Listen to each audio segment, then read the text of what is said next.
بسم اللہ، الحمدللہ، والصلاة والسلام علی رسول اللہ۔ السلام علیکم ورحمۃ اللہ وبرکاتہ۔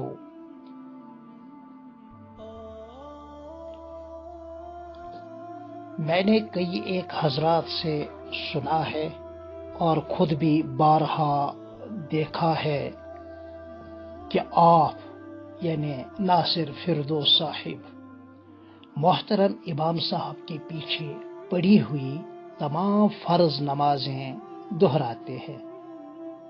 آخر کیوں؟ اس کی کئی وجوہات ہو سکتی ہیں۔ نمبر 1، امام عورت ہے۔ نمبر 2، نابالغ ہے۔ نمبر 3، نماز کے شرائط اور ارکان میں سے وہ کسی شرط یا رکن کو ترک کر دیتے ہیں۔ ظاہر ہے یہ سب کچھ نہیں ہے، کیونکہ عورت کو اور نابالغ کو امام بنانا قطعاً جائز نہیں۔ کسی رکن یا شرط کے فوت ہونے کی وجہ سے یا ترک کرنے کی وجہ سے سجدے سہو سے تلافی نہیں ہوگی، نماز کا اعادہ فرض ہوگا، واجب ہوگا۔ بلکہ الحمدللہ جو امام صاحب ہیں، اور ان دنوں امام صاحب حافظ مبارک صاحب تھے، جن کو آپ بخوبی جانتے ہیں، صاحب اہل و عیال ہے، لہذا نابالغ بھی نہیں، مرد ہے، اور میرے علم کے حد تک کسی فرض نماز کے تارک بھی نہیں ہیں، بلکہ پکے نمازی ہیں، اور مزید برآں حافظ قرآن اور قاری قرآن ہیں، اور ایک دینی ادارے میں الحمدللہ ملازم ہیں۔ لہذا آپ سے یہ پوچھا جا سکتا ہے کہ اگر آپ نماز فجر پڑھ کر دہراتے ہیں تو کب دہراتے ہیں؟ اگر طلوع آفتاب سے پہلے مسجد میں دہراتے ہیں تو سب لوگ جو وہاں اس وقت موجود ہوتے ہیں وہ تو دیکھتے ہیں، اور یہ بہت بری بات ہے۔ یا طلوع آفتاب کے بعد تو جان بوجھ کر وقت کی نماز کی قضا کر کے پڑھنا حرام اور بہت بڑا گناہ ہے۔ یا یہ بھی ممکن ہے کہ آپ فجر کی فرض نماز گھر پر پڑھ کر آتے ہوں، یا مسجد میں انفرادی طور پر نماز باجماعت پڑھنے سے پہلے پڑھتے ہوں، پھر دکھلاوے یا دھوکہ بازی کے لیے جماعت میں شمولیت کرتے ہیں۔ یہ آج سے کوئی 6-7 سال پہلے کی بات ہے، آج کی بات نہیں، 6-7 سال پہلے کی بات ہے، جب میں نے یہ مکتوب دستی لکھ کر آپ کے حوالے کسی کے ہاتھوں بھجوا دیا تو یہ نماز نفل ہوئی۔ بعد فجر نفل درست نہیں، اور وہ بھی جماعت کے ساتھ آپ پڑھتے ہیں تو اور زیادہ خلاف شریعت بات ہوئی۔ اس طرح میرے برادر محترم ناصر فردوس صاحب نیکی برباد گناہ لازم والی مثال آپ پر صادق آئی۔ اسی طرح اگر آپ عصر کی نماز پڑھ کر آتے ہوں گے گھر پر ہی، پھر جماعت کے ساتھ شمولیت کرتے ہیں تو یہ بعد عصر نماز نفل ہوئی جو شرعاً ممنوع ہے۔ یا نماز عصر کو دہراتے ہو جماعت کے ساتھ پڑھنے کے بعد تو کب دہراتے ہیں؟ جیسا جواب ہوگا تو نماز فجر والی اشکالات پیش آئیں گے۔ اس طرح بلا وجہ کی محنت جس کا کوئی حاصل نہیں، مگر آپ ان فقہی جزیات کو کیا سمجھیں گے؟ اسی واسطے برادر محترم شکیل صاحب اگر آپ کی کچھ مدد کر سکتے ہیں، شکیل صاحب سے مدد حاصل کیجیے۔ نماز مغرب کا حال بھی عجیب ہے۔ اگر فرض سمجھ کر آپ شمولیت کرتے ہیں تو دہراتے کیوں ہو؟ پیارے نبی صلی اللہ علیہ وآلہ وسلم نے تو ایک ہی وقت میں ایک ہی فرض کو یا اس جیسی فرض نماز کو دہرانے سے تو منع کیا ہے۔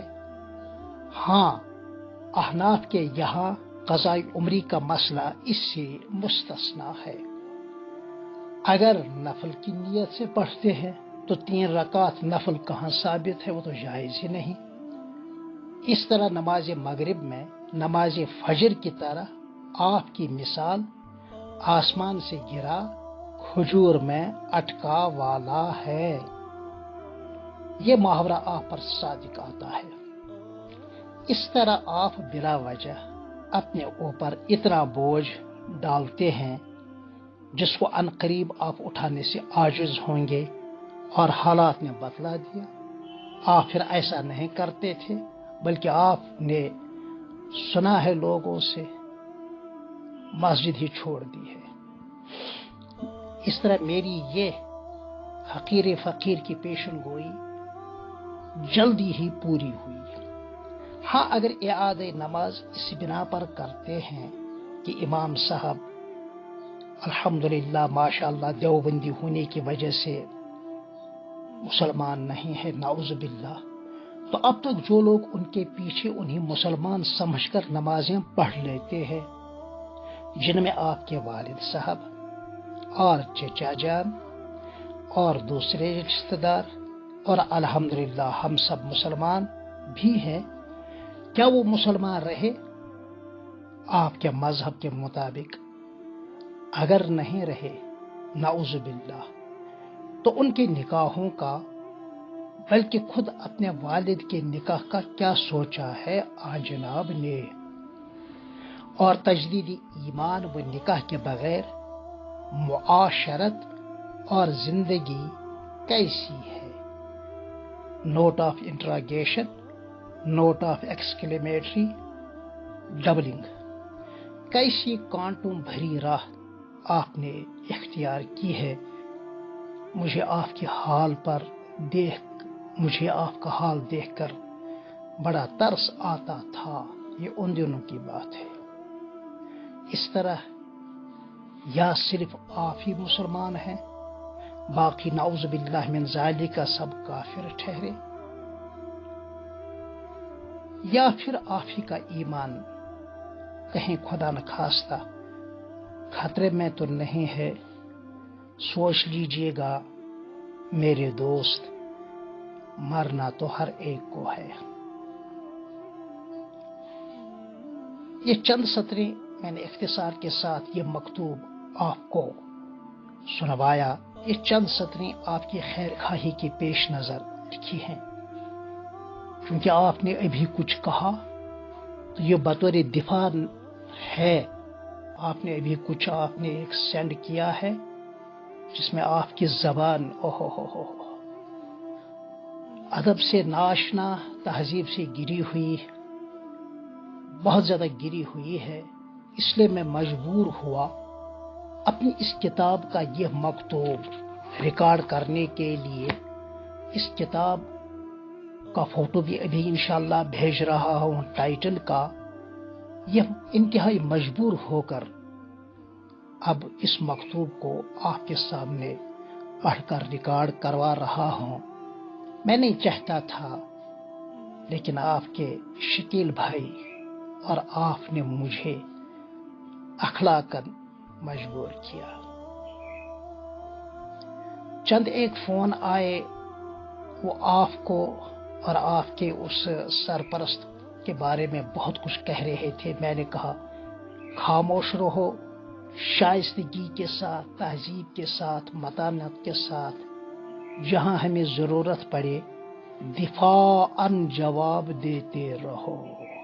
الحمدللہ مادر علمی ازہر اشیاء دارالعلوم دیوبند سانہ اللہ تعالی عن الشرور والفتن ما ظہر منہا وما بطن سے ہم نے یہی سیکھا ہے۔ مگر آپ اور آپ کے بڑے اس تہذیبی زبان کو، اس ادبی زبان کو کہاں سمجھنے کی صلاحیت رکھتے ہیں۔ بہرحال یہ دین اور دیانت کا مسئلہ ہے، آخرت میں اس کے بارے میں پوچھو گی۔ معذرت خواہی کے ساتھ میں ہوں آپ کا اور آپ کے شکیل بھائی کا دوست محمد اسحاق نازکی۔ السلام علیکم ورحمۃ اللہ وبرکاتہ۔